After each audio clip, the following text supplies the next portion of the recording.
My name is David Essie. I'm the Innovation Technology and Research Officer for WisDOT. That is a mouthful. My title also does not fit on a card, so I've shortened it to Innovation Officer. I've been with the department since 2014, and I'm going to tell our story today of how we've gotten to where we are today. So prior to my joining WisDOT, this is kind of what we looked like, right? We had a lot of national involvement. There was peer-to-peer exchanges. We've been involved with Everyday Counts since round one. And in fact, WisDOT, of the, correct me if I'm wrong, Tom, 50 innovations have been offered through EDC. WisDOT has done approximately 38 of them. So we've been heavily involved in EDC. Lots of programs through AASHTO, TRB, NCHRP, SHARP2, Transportation Pooled Fund Studies, a lot of things on a national level. And on the right, you see the Wisconsin Highway Research Program. That's where we take a lot of good research needs, put them through our research budget, and facilitate them through our own program. What you have in the middle, though, is a lot of ideas, right? We're leaving some things on the table.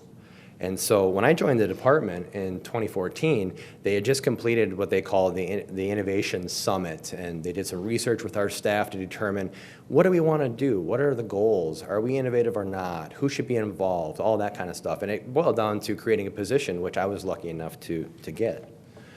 So when I came on board, we formalized our STIC through the charter process of Federal Highways. And then as part of our STIC, I created something called the Innovation Review Committee.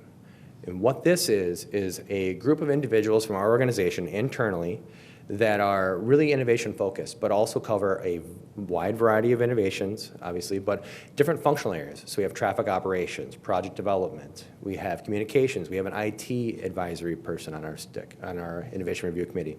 So why do we do that? Well, our STIC has folks from the external partnerships, Wisconsin Transportation Builders Association, County Highways Association, our LTAP program, right? Very external focused. And I needed a mechanism and a process internally to look at all the great light bulbs that we had floating through our program.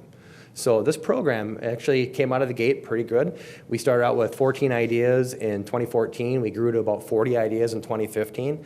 And so the mechanism was working, but we were still leaving something on the table. And I was trying to put my finger on what exactly it was, and it turned out to be sort of a cultural issue. It turned out to be a gap in how we were facilitating the program. So I stepped back to this, and a lot of us have seen this bell curve before, right? I try not to reinvent the wheel, put out an image that everybody can easily recognize. On the left, you have the innovators, early adopters, majority, late majority, and laggards.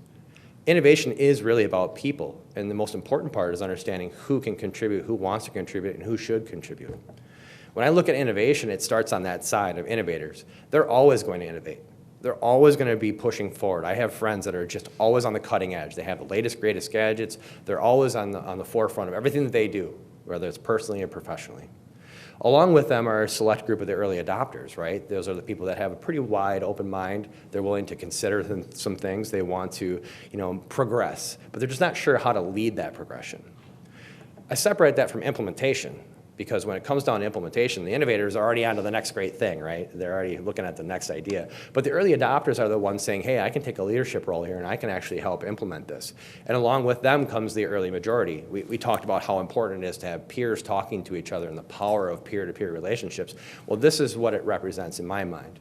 So who do you want to focus a lot of your time on? It's really those early adopters in my mind. So where are those early adopters when it comes to implementation?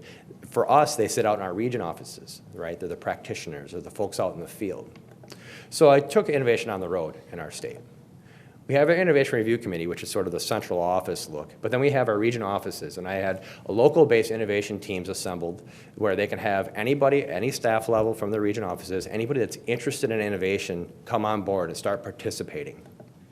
It's a mechanism to strengthen those ties from central office and those regional offices and getting people more involved, creating that transparency between the ivory tower and the actual practitioners.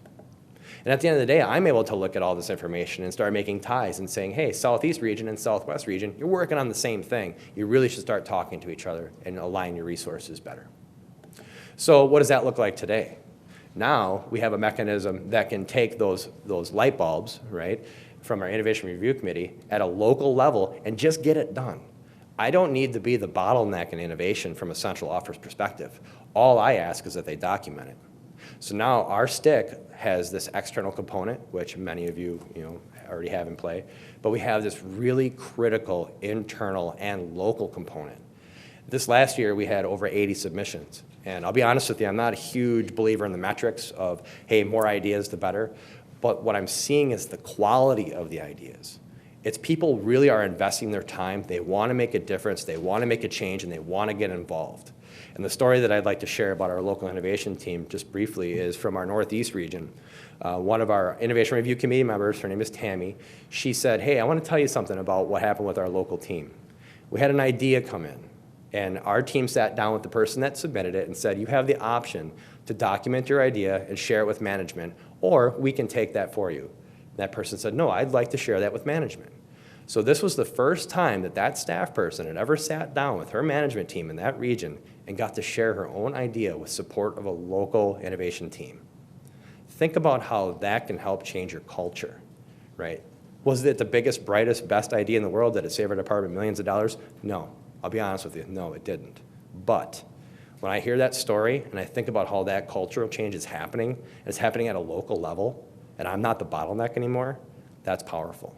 So this is the high-level overview of what we're doing, but really you can see the importance of the cultural aspects and how you can leverage your STIC more than just looking at external partners, and how you can take advantage of the great talent you have within your organizations.